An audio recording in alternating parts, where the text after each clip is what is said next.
segala urusan kami, urusan dunia kami, agama kami, akhirat kami. Wahlul 'uqdatam min alsinatina, bukalah segala keperluan dari lidah kami.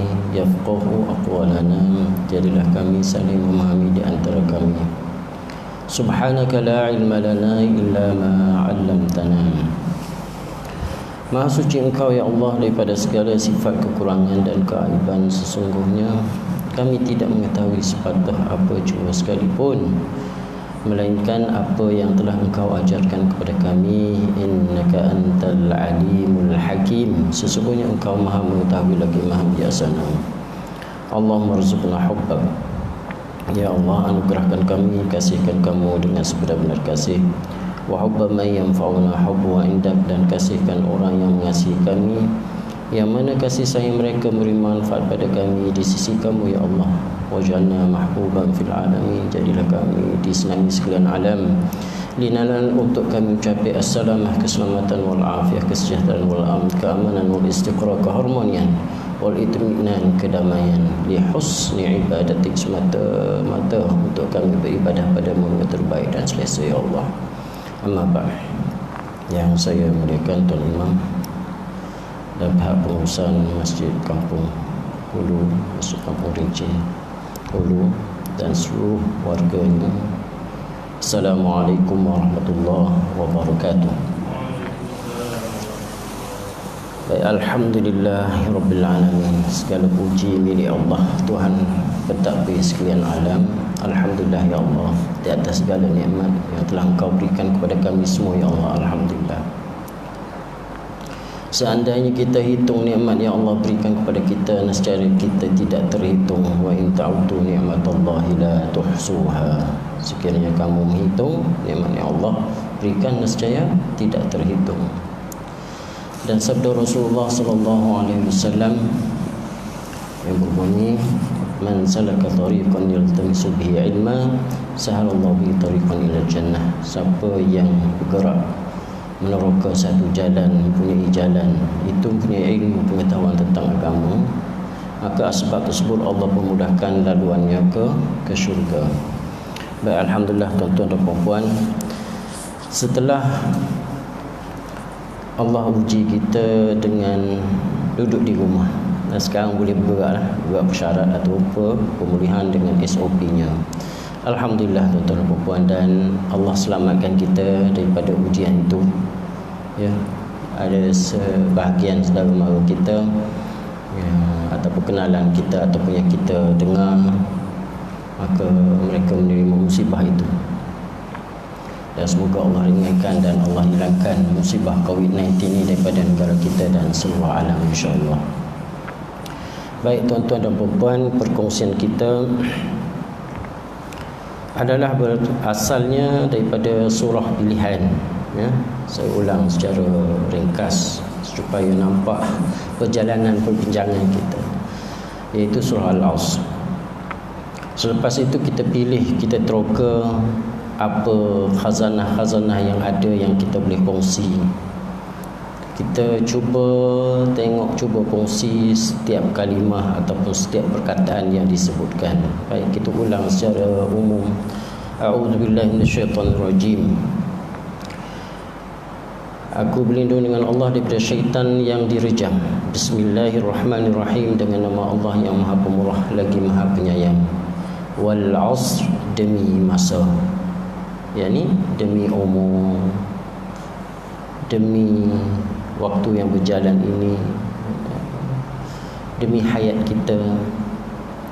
Innal insana lafi khusrin, sesungguhnya manusia itu dalam kerugian, yang mana kerugian ini tidak ada ganti balik. Yang mana disebut dalam tafsir-tafsir lain ialah kerugian yang membinasakan. Innal insana lafi khusrin, sesungguhnya manusia ini dalam kerugian yang membinasakan. Illal ladzina amanu, dikecualikan hanya orang yang beriman. Satu, beramal salih wa amilus salihat.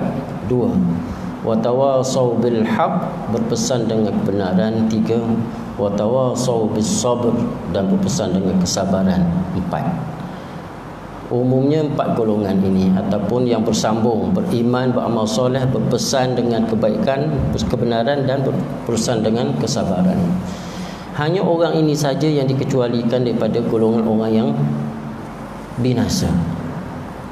Baik, tuan-tuan dan puan-puan, seperti kita tahu, kehidupan ini dia bergerak tanpa henti. Kita mau ataupun kita tak mau, kita gembira ataupun kita sedih, kita kaya ataupun kita miskin, kita senang ataupun kita sibuk, dia bergerak sampai tempoh tertentu yang mana kita tak tahu, maka akan habislah. Bukannya masa yang ditentui itu untuk menunggu apa yang kita selesai, tak. Dia tak menunggu kita, tuan-tuan dan puan-puan. Sama ada orang tu selesai ataupun tak selesai kerja dia. Bila sampai tempohnya, habis janjian yang Allah berikan, tempoh yang Allah berikan itu, maka habislah. Maka selagi waktu ni ada, maka kita cuba usaha sebaik mungkin. Kalau kita perhatikan dalam dunia ini, kita tengok, kalau tengok dalam kita laman sosial tu, kalau tempat ramai-ramai, kalau bab kematian, kalau cikgu tu entah berapa ramai sehari meninggal ataupun seminggu tu meninggal, baru saja muda-muda lagi, yang lama-lama tu kurang sikit meninggal. Maknanya seolah queue tu berterusan, satu. Tidak terkecuali bagi orang yang bercakap sekarang ni. Saya sendiri pun tak akan terkecuali. Memang akan pergi juga, akan bergerak pergi juga. Maka oleh sebab itu, kita cuba usaha untuk mengkualitikan waktu yang ada ni sebaik mungkin. Jangan kalah pada hasutan, jangan lemah pada cabaran. Tersilap langkah, balik kepada Allah Subhanahu taala. Tersilap langkah, balik kepada Allah Subhanahu taala. Tunduk patuh, minta ampun, minta maaf kepada Allah Subhanahu taala. Jangan biarkan kejahatan itu menawan, merombak, memerangkap kita dan tenggelam dalam perangkap itu. Jangan. Kita lari keluar sebaik mungkin usaha, dengan segala usaha yang ada dalam syarak. Kita jangan putus asa, balik kepada Allah Subhanahu taala. Segera taubat, jangan tangguh. Maka itulah di antara usaha-usaha ataupun yang patut digunakan dalam waktu yang masih ada ini, selain kita usaha sungguh-sungguh istiqamah dalam perkara yang baik. Baik, perkongsian kita pada perkataan illal ladzina amanu, pada perkongsian berapa tahun yang lalu, dan kita teroka sebenarnya kita lebih kepada penerokaan kepada umum, melainkan orang yang beriman. Maka kita kongsi apakah perkara yang membatalkan iman seseorang itu. Maka kita telah kongsi dalam tajuk yang paling besar, yang paling bahaya ialah syirik. Kita telah lalu, kita telah kongsi syirik zahir, syirik khafinya, berapanya, sifat wujud, sifat takabur, sifat riaknya kita kongsi, tuan-tuan dan puan-puan. Lepas tu perkara yang membatalkan iman juga, amal soleh itu juga adalah sifat munafik. Maka kita kongsi dalam tajuk yang kedua yang besar, yang buat pilihan kita untuk kita teroka dan kita kongsi. Maka sampai dah dalam sifat orang munafik yang ke-13 yang kita kongsi di sini, seingat saya, iaitu orang munafik ni dia menyakiti hati orang yang beriman. Itu sifat orang munafik. Kalau konteks orang beramal soleh, kalau seorang tu dah beramal soleh, bab hati ikhlas tak ikhlas ni bukan milik kita untuk kita menghukum, tidak ada. Orang buat amal soleh, syarak suruh kita setuju. Ni ada orang buat amal soleh yang tak buat pula pergi kecam. Contohnya, oh dia tu tak ikhlas, sedangkan yang tak buat memang tak ada apa dah, duk cakap saja. Tak buat tak ada apa dah. Yang orang buat tu dah dapat satu dah, amal soleh dia dapat secara zahir, secara syariatnya dia dah dapat. Adapun secara dia dengan Allah, bagi dia lah, dia milik dia dengan Allah, bagi dia. Kita tak diperintahkan untuk menghukum hati orang. Itu bidang kuasa Allah, itu ruang lingkup kuasa Allah Subhanahu. Serah orang buat baik, kita kena mengaku kebaikan. Tak. Itu yang disarankan. Baik, jadi dalam amal soleh itu, maka kita duk fungsi ni untuk jaga diri kita masing-masing. dengan Allah Subhanahu Wa Taala, mengikut syariat petunjuk yang diberikan. Maka kita jaga supaya hati kita mematuhi ataupun mengikuti SOP yang Allah sebut dalam Nabi sebut. Maka kita usaha elak daripada jadi orang munafik. Sifatnya yang seterusnya, yang ke-13 itu, iaitu dia suka menyakiti orang yang beriman. Ini sifat orang munafik. Maka kalau kita tengok dalam surah tu, kita rujuk surah Taubah, saya tanda di sini. Dah kita kongsi sebenarnya surah Taubah ayat 69, yang mana Allah firman, a'udzubillahi minasyaitonirrajim, kalladzina min qablikum kanu ashadda minkum quwwatan wa aktsara amwala. Nasib kamu wahai orang-orang munafik adalah sama dengan nasib orang-orang yang sebelum kamu, yang mana telah dibinasakan. Mereka telah mempunyai lebih kekuatan serta lebih harta benda, mana lebih kuat, lebih hebat, lebih kaya, dan anak pinak daripada kamu, mana lebih hebat daripada kamu, sudut harta bendanya, sudut kekuatannya, sudut anak pinaknya. Seterusnya mereka telah bersenang-senang dengan bahagian-bahagian mereka. Mereka dapat apa nikmat, mereka telah bersenang lenang dengan apa yang mereka dapat, sebagaimana orang yang sebelum kamu itu bersenang-senang dengan bahagian mereka. Dan kamu pula telah memperkatakan perkara-perkara yang salah dan dusta, sebagaimana mereka memperkatakannya. Mereka yang demikian rosak binasalah amalannya. Mana Allah nafikan amalan orang munafik. Di antaranya cara dia mencela orang mukmin. Mereka yang demikian rosak binasalah amalannya yang baik di dunia dan di akhirat, dan merekalah orang-orang yang rugi. Maka mereka ini tergolong daripada golongan orang yang rugi. Dalam sifat yang ke-13 yang kita kongsi di sini, maka di situ saya selitkan tentang helah syaitan, yang mana dia menipu manusia, dia membisikkan kepada manusia dengan tipu helah pelbagai. Maka saya kongsi beberapa helah ataupun metod syaitan dia goda manusia, sehinggalah sampai ke peringkat dia mewiswaskan, dia mencetuskan kemarahan, perseteruan, marah, cemburu, angan-angan kosong, dan seterusnya, sampai ke noktah dia mewiswaskan ataupun menipu helah, melemparkan bisikan dan hasutan ke dalam hati manusia. Di sini saya seingat saya kita kongsi sampai di sini. Baik tuan-tuan dan puan-puan, maka dalam helah syaitan ataupun hasutan dia ataupun bisikan dia mewiswaskan, memberi orang tu ragu-ragu, dia tercatat dalam surah An-Nas ayat yang ke-5. A'udzubillahi minasyaitonirrajim. Ini di antara metod dia mengganggu manusia, menggoda manusia. Alladzi yuwaswisu fi sudurin nas, yang melemparkan bisikan dan hasutannya ke dalam hati manusia, mewiswaskan manusia, meragu-ragukan manusia. Maka dalam perkongsian dulu saya berkongsi dengan tuan-tuan dan puan-puan macam mana dia meragukan, menyebabkan orang itu ragu-ragu dalam takbiratul ihram, banyak.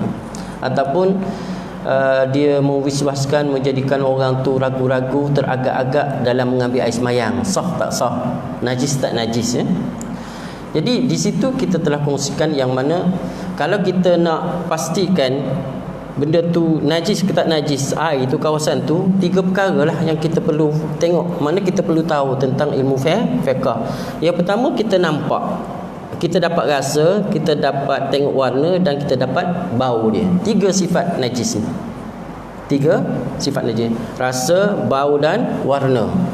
Kalaulah 3 sifat tu ada, maka dia najis. Kalau salah satu daripadanya pun najis, mana kita cuci sehingga cuci. Tapi kalaulah warna saja, kalau kita cuci, contohnya lekat pada kain ataupun warna yang lekat pada kain, contoh darah haid, dia lama-lama tu lekat, dia tak hilang, tapi maka dimaafkan sebab dah cuci betul-betul. Maka sifat najis tu 3 tu lah asal dia. Maka bila dah tak ada, maknanya benda tu cuci lah, tak ada najis lah. Macam orang duduk jiru-jiru air dalam tandas, duduk wiswas sini sesana, duduk bisik tu, maka di situ kita kena guna hukum fiqh. Kita guna neraca yang diberikan oleh ulama. Kalau tak nampak dah sifat dia, zat dia, dah tak nampak dah warna dia, tak bau dah, maka tak ada masalah. Maka di situ hukumnya suci. Maka sahlah air itu, taharah lah, baiklah. Baik. Bila dah ambil sembahyang, dah selesai, mari nak masuk solat takbiratul ihram. Maka di sini para ulama dia membincangkan pada asalnya untuk bab kita menjelaskan niat. Sebab Imam Syafi'i kita ni, kita mazhab Imam Syafi'i yang kita highlightkan, yang kita tonjolkan, yang kita kongsi dengan masyarakat kita adalah lebih kepada mazhab Imam Syafi'i. Maka dalam bab niat takbiratul ihram tu, dalam lafaz takbiratul ihram, di situ dia ada niat. Jadi bila lafaz tu berlaku, para ulama dia nak salah satu huruf ataupun sebutan dalam Allahu Akbar tu, biar ada niat 3 perkara asas dia yang kita kongsi, iaitu qasad, ta'arud, ta'yin. Mana niat sahaja aku buat apa ni, aku begini. Jadi sebahagian ulama bila kita sebut lafaz niat awal memang dibolehkan. Ini daripada mazhab Syafi'i kita, dalam buku mazhab Imam Syafi'i kita memang dibolehkan untuk lafaz sahaja untuk mengingatkan. Maka niat sahaja aku nak solat. Jadi kita tak ada buat kerja lain kan. Jadi ta'arudnya solat apa? Itu asas 3 perkara ni je. Solat apa? Solat fardu. Saja aku niat solat. Saja aku nak solat.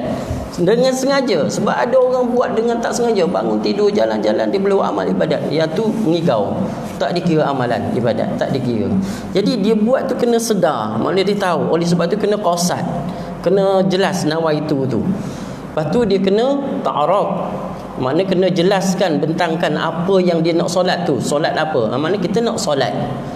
Solat apa? Solat fardu. Kena sebut solat fardu, sebutan tu, untuk membezakan di antara solat sunat.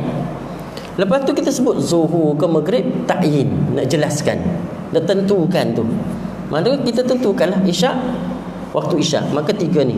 Sedangkan ini huraian yang diamal tu dah diamalkan sebenarnya. Daripada kecil lagi kita belajar tu memang kita niat tu, sebutan niat tu dah sebut semua tu, dan lebih lagi padahal. Tapi dalam niat takbiratul ihram ni, iblis dia mari dekat situ tu. Dia akan kacau orang solat. Yang nama kata silap saya Khanzab. Nama iblis yang suka kacau orang solat, nama dia Khanzab kalau tak silap saya. Kalau salah betulkan. Baik. Jadi bila orang tu nak disolat, dengan dia belajarnya usalli fardul maghrib ataupun tadi maghrib 3 rakaatin makmuman. Sebenarnya makmuman tak perlu, tak wajib, itu sunat je. Yang asasnya sahaja aku solat fardu maghrib selesai. Dah masuk. Sebab bukti dia, bila orang tu solat seorang, dia solat seorang, tiba-tiba kita datang daripada belakang, kita sambung, kita jadi makmum. Maka di situ dia tak perlu sebut imam pun, dan kita terus sambung, boleh dah pahala Jumaat. Maka dalam solat Jumaat tak diwajibkan untuk sebut makmum tu. Itu sunat sahaja. Ya tuan-tuan dan puan-puan, supaya kita tahu dengan jelas, supaya tak ragu. Jadi saja ke semai fardu maghrib dah sah, Allahu Akbar dah sah. Itu asal dia. Penambahan kerana Allah Ta'ala. Memang setiap wajib itu memang buat kerana Allah Ta'ala. Oleh sebab tu ulama bahas ini adalah sebutan sunat saja. Sunat saja. Tunai. Memang amal ibadat ni biasa dia tunai. Jadi benda tu ulama bahas, maka dia adalah sunat sebutan tu. Dalam kita ingat dalam niat kita tu. Jadi untuk ringkas, sahaja aku sembahyang fardu maghrib tadi. Lepas ni sahaja aku sembahyang wudu isyak. Dalam lafaz Allahu Akbar tu biar ada satu huruf. Kalau kita ingat semua dalam suku kata Allahu Akbar tu lagi baiklah. Tapi paling kurang ada satu. Biasa dia kita, orang-orang tua kita sebut, memang dia akan sandarkan kepada lafaz jalalah tu lah. Allah, kat situ biasa dia kumpul niat banyak-banyak je. 2-3 kali Allahu Akbar.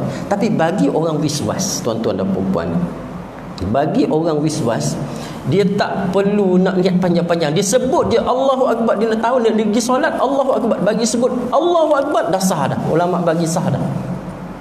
Sebab kalau dia nak niat lagi, nak apa lagi, jadi masalah. Jadi sebahagian ulama membenarkan bagi orang wiswas terus sebut Allahu Akbar, seperti mana sebahagian mazhab yang lain. Terus sebut Allahu Akbar sah. Jangan pula nak betul-betulkan sampai habis waktu, sampai tak solat. Jadi dia beban. Terbeban orang macam ni, dia satu bebanan untuk dia nak pergi solat. Jadi fiqh ni memudahkan. Jadi dia terus boleh sebut Allahu Akbar saja, sah dah solat dia tu. Diterima dah hukum fiqh ni. Bagi orang yang banyak wiswas. Jadi kalaulah dia wiswas, dia tahu terus dia sebut Allahu Akbar saja dah diterima masuk dalam solat, kalau dia tak ikut lagi, itu bukan masalah kita, itu masalah dia. Kalau dia amalkan cara ini, maka dia akan kuranglah ataupun hilanglah cara wiswasnya, insya-Allah. Selain daripada minta berlindung dengan Allah dan usaha macam-macam. Baik. Itu dalam takbiratul ihram, yang mana itu kerja dia. Kerja syaitan yang kita kongsi ini, kerja syaitan. Dan biar kita tahu bahawa itu adalah bidang kerja dia. Itu ada salah satu metod ataupun kaedah untuk dia uji ataupun digoda manusia, biar kita tahu. Baik. Dan kaedah dia juga ayat sebelumnya, cara dia nak bisik tu, dia mari timbul tenggelam. Sekejap dia main kacau, sekejap dia tak kacau. Min syarril waswasil khannas, dari kejahatan pembisik yang menghasut, yang timbul tenggelam. Sekejap ada, sekejap tak ada, sekejap main kacau. Macam kerja dia ada time. Kadang-kadang lepas asar ni dia main kacau lah, tak boleh buat apa. Ataupun lepas maghrib dia main kacau, atau lepas isyak dia kacau. Hari tak kacau. Macam seolah ada macam tu. Sebab dalam ayat ni, dan bila kita tanya, ada orang kita kenal ataupun kita pernah dengar, memang ada berlaku dalam masyarakat dia macam tu, perangai dia hasut orang dan orang tu akan rasa terganggu. Ni kerja dia, memang kasat dia untuk mengganggu manusia. Bukan sahaja setakat solat, dia kerja dia memang ganggu orang. Ni syaitan. Malah ada, kalau kita tengok dalam masyarakat kita, gangguan ini seolahnya satu penyakit yang biasa. Seolahnya satu penyakit yang biasa. Dia mai kacau orang tu, sama ada disebabkan, dalam bab lain kita kata sentuhan syaitan, sama ada dalam kita bincang, kalau kita tak masuk lagi dalam bab sihir, cuma kita masuk tentang helah syaitan. Jadi dia juga termasuk dalam gangguan sihir yang mana diguna pakai oleh ahli sihir. Kita minta dengan Allah berlindung supaya Allah jauhkan kita daripada mereka ini dan perbuatan mereka. Bila terkena sangat terasa, sangat mengganggu. Cuma kita kena belajar. Kita minta berlindung dengan Allah. Kita bukan kita nak sebut ni mana kita ni bebas, tak. Kita hanya dengan pertolongan Allah sahaja kita terlepas daripada gangguan-gangguan seperti ini. Maka syariat datang dengan pelbagai cara untuk memberi kepada umatnya untuk mengamal supaya terlepas daripada gangguan seperti ini. Baik, kerja dia. Kerja syaitan ni, dia 3 topik utama selain daripada bisikan dia tu. Kalau kita tengok dalam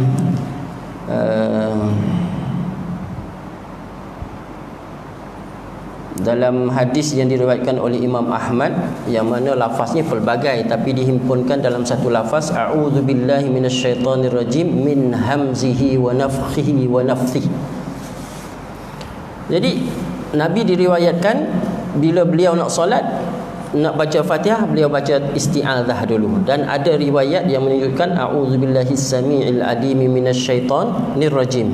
Dan lafaz biasa a'udzubillahi minasyaitonir rajim sebelum baca Quran. Ini disebut dalam buku Itqan fi ulumil Quran, tentang bab disunatkan isti'adzah sebelum baca Al-Quran. Baik, di situ ada hadis yang menghuraikan tentang sifat syaitan yang mengacau manusia, yang mana a'udzubillahi minasyaitonirrajim, aku berlindung dengan Allah dari syaitan yang direjam, min hamzihi, daripada hemburan ataupun cobaannya yang menyebabkan orang itu boleh jadi hilang ingatan ataupun gila. Gangguan dia ni satu jenis gangguan dia. Kalau dia datang, kalau dia kena masa ataupun sentuhan syaitan itu, ada sebahagiannya terkena seperti dia hilang ingatan. Ada. Maka kadang-kadang kalau kita tengok orang yang kena itu, bila dia mendirikan solat, dia tak boleh baca ayat Quran kalau kuat sangat, sehingga dia lupa ataupun memang dia tak boleh baca, dia jadi hilang ingatan dia untuk membaca Al-Quran, ataupun dia memang jadi jatuh pingsan. Ada juga. Ni dalam satu bahagian ujian cubaan dia, di bawah izin Allah Subhanahu Wa Taala juga.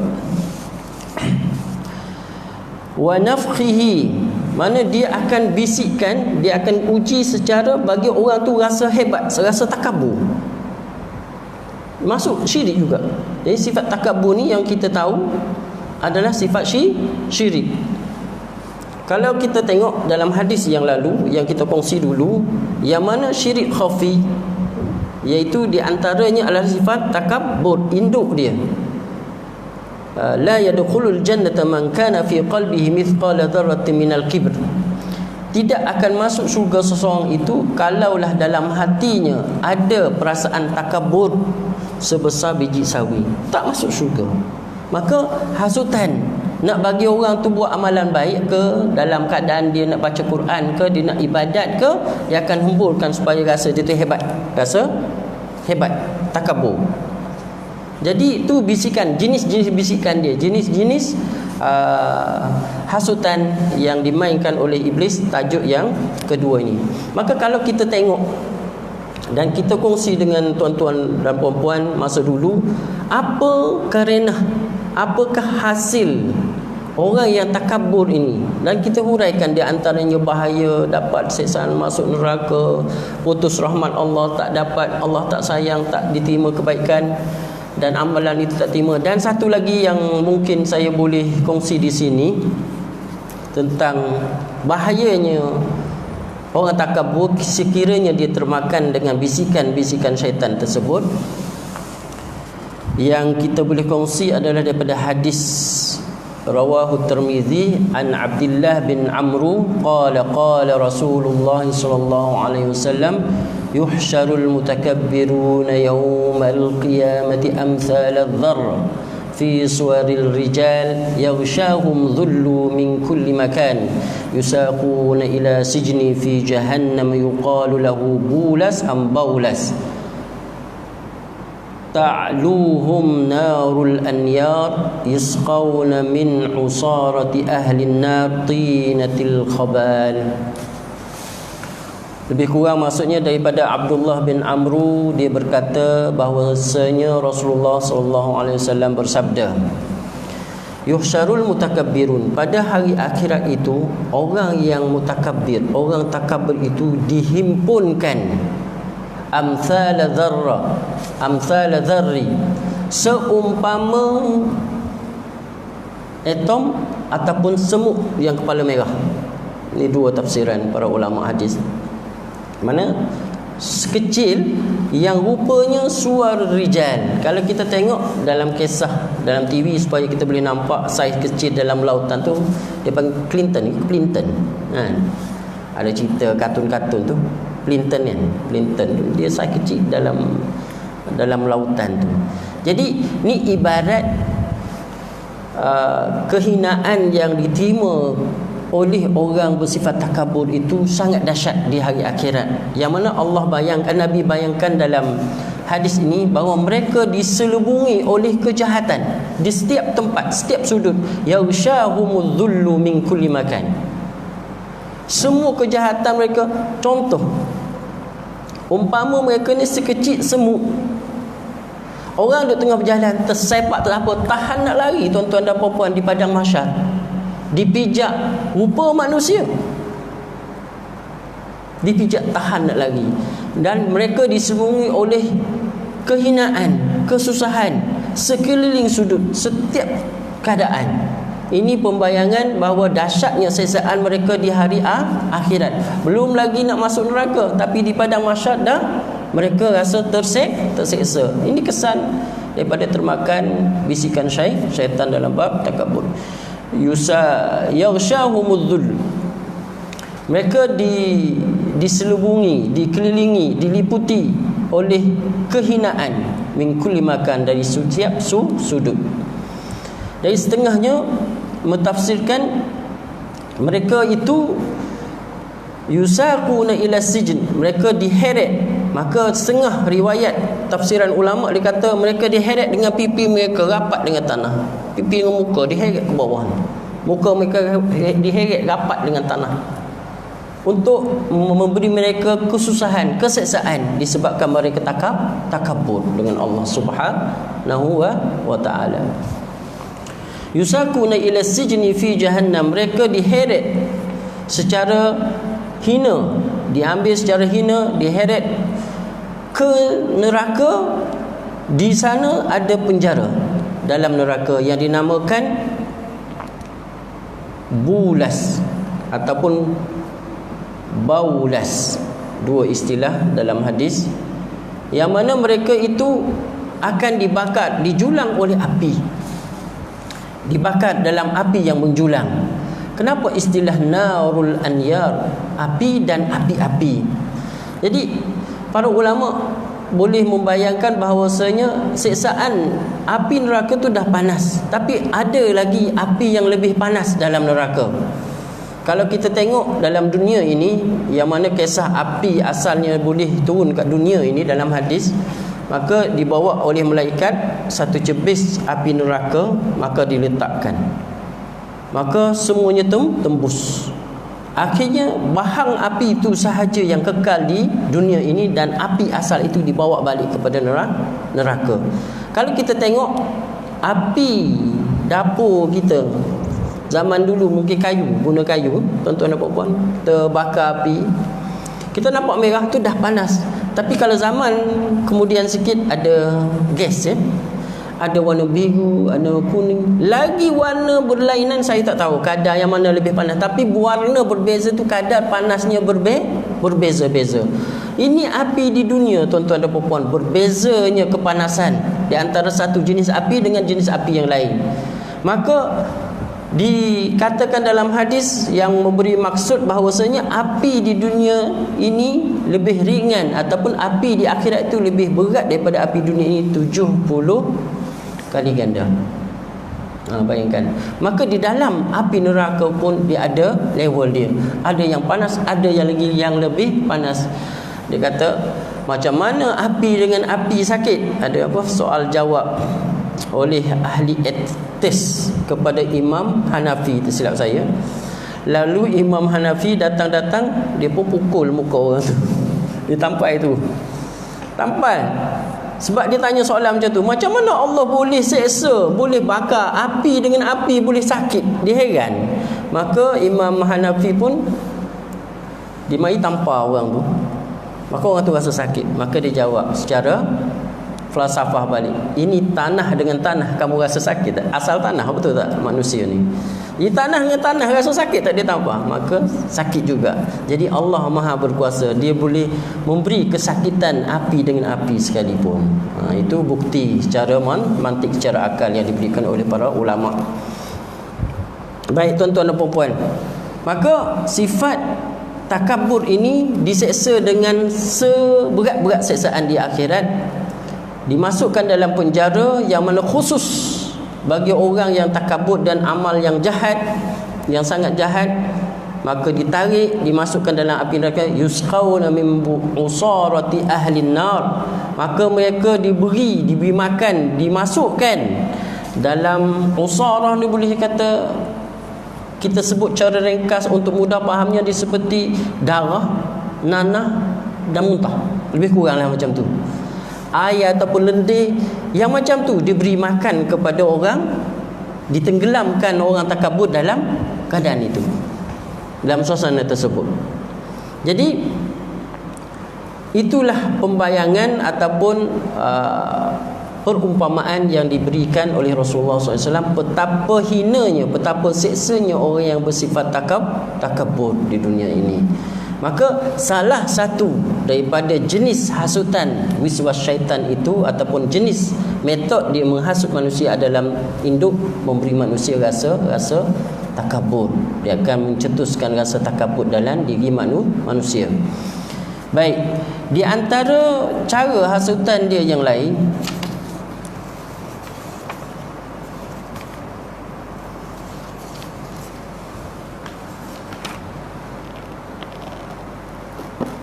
ialah wa min nafkhihi wa nafthihi, daripada hasutannya berumpamaan pujuk rayu ataupun pengaruh menggoda manusia supaya buat segala jenis kemaksiatan. Di antaranya supaya manusia suka berzina, minum arak dan sebagainya. Ini di antara jenis-jenis hasutan syaitan, yang mana kita telah kongsi dengan tuan-tuan dan puan-puan, membuktikan secara akal bahawa syaitan ini sentiasa menggoda manusia dan menghelah, menipu, menapulit manusia berlawanan dengan ajakan Allah Subhanahu Wa Taala, berlawanan dengan ajakan Rasulullah sallallahu alaihi wasallam, yang kita buktikan beberapa perkara. Di antaranya contoh pikiran manusia. Bagi kita lebih nampak berapa tajuk yang boleh saya susun sini. Yang pertama, saya telah kongsikan tentang bab berbelanja. Dalam bab berbelanja, Allah sebut jangan membazir, wala tubadzir tabdzira. Tapi syaitan akan menggoda manusia supaya membazir. Sama ada membazir cara membeli belah ataupun membazir benda yang dah ada secara makan minum atau benda pakai. Disuruh, Allah suruh jangan membazir, dia suruh membazir. Bila Allah suruh wa anfiqu mimma razaqnakum, dia kata apa? Berjanji dia akan membisikkan bahawa kamu akan rasa miskin, akan rasa rugi. Dia lawan tengok. Allah suruh bersedekah, infak, sedekah. Dia kata jangan. Kedekut pula dia suruh. Bila Allah suruh berjimat, belanja jangan mubazir, dia suruh mubazir. Lawan tak? Nampak tak lawan? 360 ataupun 180 darjah songsang. Lawan 100%. Tu bukti dia syaitan tu baik ke tak? Ya. Kalau contohnya bagi sifat dia cuba goda wanita tentang sifat cemburu. Dalam syarak contohnya baik, bagi kata seolah-olahnya budaya kata kalau suami tu nak kahwin, jangan bagi kahwin. Sorry, tidak kata apa, cuma nak tunjukkan helah syaitan. Tidak nak kata kepada siapa, nak kata dia pengaruh minda manusia ini. Bila suami tu nak kahwin, dia tak bagi nak kahwin sebab dia marah, cemburu, sebab bermadu. Tapi kalau suami tu mungkin buat maksiat, dia lebih ringan, dia lebih suka. Tapi sebahagian je lah, ada orang tak suka pun. Tapi sebahagian ramai dia seolahnya lebih rela suami dia tu buat maksiat daripada suami dia tu bernikah lain. Sebab dia kata buat maksiat, hujah dia lah, hujah syaitan lah. Buat maksiat tu sekejap habis dah, tak ada kesan tanggungjawab apa. Tapi bermadu ni dia lama je, susah hati. Susah hati tu susah hati iblis je. Kalau dia umuman tu tak ada apa, lumrah manusia je. Tapi nak katakan hasutan dia tu kuat, nak kata buktikan hasutan syaitan ni sangat jahat, biar kita sedar.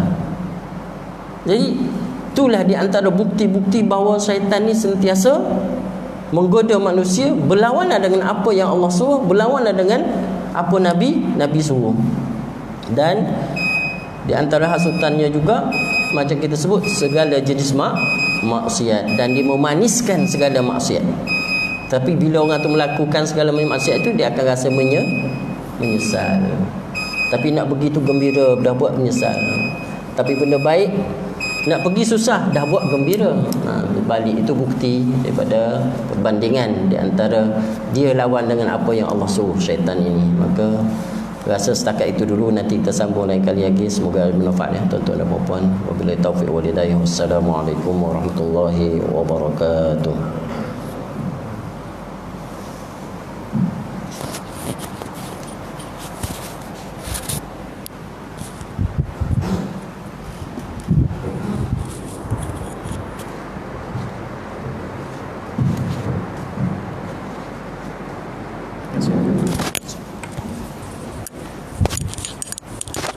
Allah